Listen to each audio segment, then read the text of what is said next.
Katla Homapolo's body was found at cell 35, and we were told somehow that this person died and was taken from mortuary, and we were made to believe all of those things. But the family has come out to say, no, we reject the police report that says this person collapsed and was taken to the hospital because my reports are saying, no, this person died because of a force trauma. So please don't tell us lie to say this person died because of that. Number two, we need to ask the question, how did his body ended up in cell 35?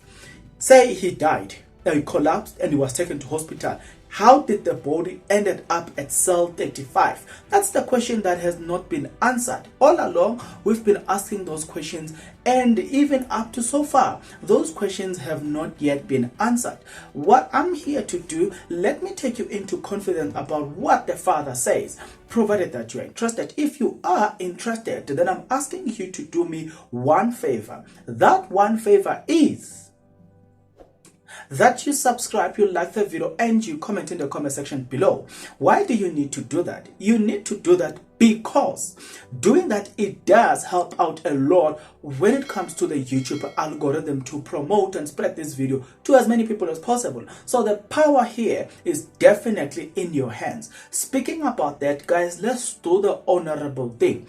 This is so much of a painful story because this body collapsed, and according to collapsed in within inverted commas, was taken to the hospital. How did it end up at Mangaung maximum prison, particularly at cell 35, where Pastor was where it was the resident of Pastor Thabo Pastor? How did that body ended up there? Number one, that's question number one. The father had some quite interesting statement and very strong statement, and understandably so.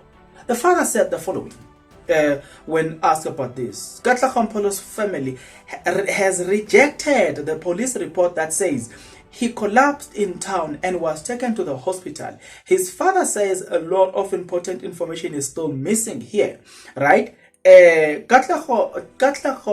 Mapolo's body was identified after DNA result matched with his mother. Now, this is where now guys, we're about to unpack the gist of the matter, right? The police told them that no, this guy collapsed and was taken to the hospital. So if you collapsed, right, you don't have look, these guys, I almost said the forensic department. Okay, the forensic department in the police sector, they do this as well. They confirm all of things like that. But then, if you die, they can tell how you die, the type of your death, and all the stuff. And the report, according to the autopsy department, they said no, this was a force trauma. So if this was a force trauma, then you cannot say that he just collapsed.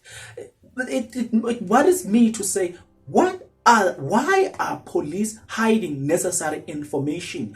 If the state, the people that are wearing this respectable uniform, driving these respectable cars, they've got the audacity to lie to us. How should we, or how can we trust such people? That is my concern right now, to say, how can we trust the SAPS, members of the SAPS, if they've got an audacity to lie to us just because they are police, thanks to the investigation that went on? Because during the investigation, this is what they found. An autopsy report shows that Katlaho had died due to blunt force trauma to the head and was already dead before the prison caught fire. Now, let me repeat this one.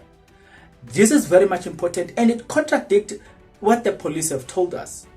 An autopsy report shows that Katlaho had died due to blunt force trauma to the head and was already dead before the prison caught fire.